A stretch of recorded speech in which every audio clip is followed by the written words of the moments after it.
There are stories that don't make it into books, rules passed down in whispers, warnings carried not by teachers, but by grandmothers, campfires, and the cold silence of early morning. And if you've ever wondered why some animals freeze, or why you've woken up at 3:00 a.m. with a chill down your spine, this one's for you. Because the world is older than we remember in some things, they still remember us. Why horses refuse to cross certain rivers. You're out in the countryside, the fog's light, the water's shallow, and yet, the horse won't move. Muscles tense, eyes locked. It freezes dead still. To the untrained eye, it looks like fear.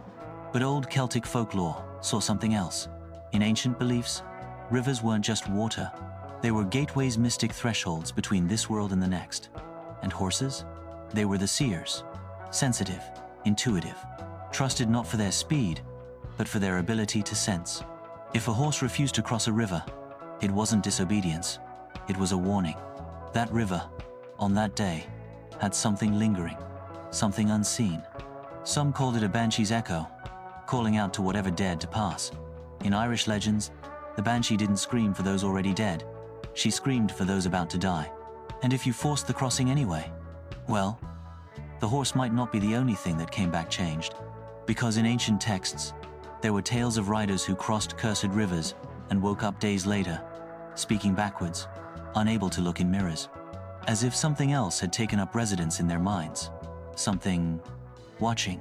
To this day, some riders dismount before river crossings in old regions of Ireland and whisper, "I see you. I respect you. Let me pass." Just in case. Why you should never sleep facing a mirror. Midnight. You shift in bed, eyes open, and you see a mirror across the room. It reflects the room, and you, and something else. Just a shadow at first. But it moves when you don't. In Feng Shui, mirrors are energy amplifiers, reflectors of qi. But point one at your bed, and you're in for trouble. Your soul is at its most vulnerable when asleep, and when it sees itself trapped in reflection, it can become confused, even separated. But it goes deeper. In Victorian death traditions, mirrors were covered when someone died in the house. Why? Because the mirror might trap the soul before it passed on. And worse, some cultures believed mirrors became portals, thin glass separating the living from the dead. In 1864, a woman in New Orleans swore she saw her brother waving in the mirror the morning after his funeral. She screamed. The mirror cracked, and her reflection blinked after she did. If you've ever had a mirror in your room and felt uneasy at night, that wasn't superstition. That was instinct. Tip: cover your mirror before bed with cloth. The old way. Let your spirit sleep in peace.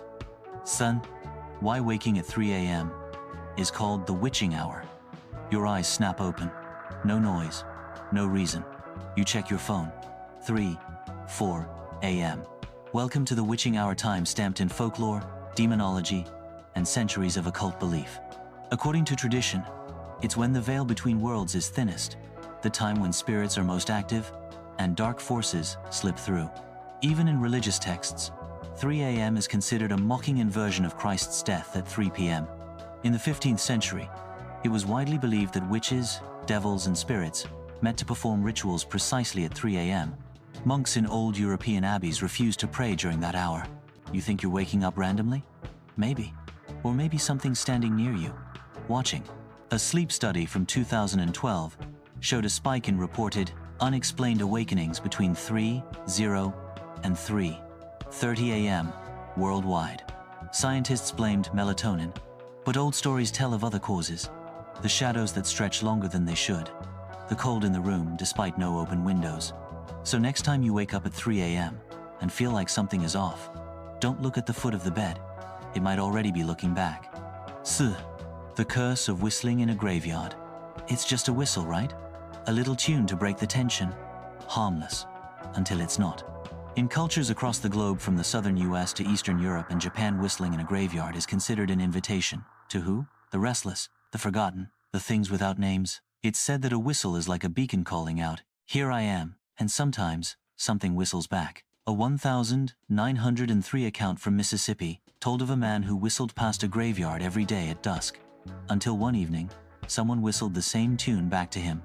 He stopped, looked around. No one. The next day, his dog vanished.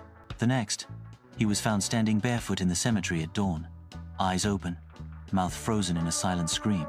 Never whistled again. Old rule: if you must pass a graveyard, nod, walk soft, and keep your lips closed. Ooh, why you should hold your breath passing a cemetery? You've done it. So have I. Driving past a cemetery, you hold your breath until you're clear. But why? In Appalachian and Irish traditions, it's believed that while passing the dead, breathing invites them in. A harmless breath becomes a door, a way in, a hitchhike for something that hasn't let go. Your breath warm, living can attract what's cold and wandering. A girl in 1930s Kentucky once held her breath past every cemetery, except one Timion Adair. That night, she claimed her dreams were filled with whispers, wet soil, and someone standing over her bed. She moved towns a week later. Breath is life. Life is a light. And when the light gets too close to the dark, sometimes things cross over. Hold it, just for a second longer, because that old grave on the hill, it may be watching. So, what do these stories have in common? They're not loud. They don't scream. They whisper. Through old sayings, strange habits, chills on warm nights. They're warnings. Instructions passed down not in books but in the gut, because the world remembers more than we do. And sometimes, it watches back. Follow for more myths that never really died.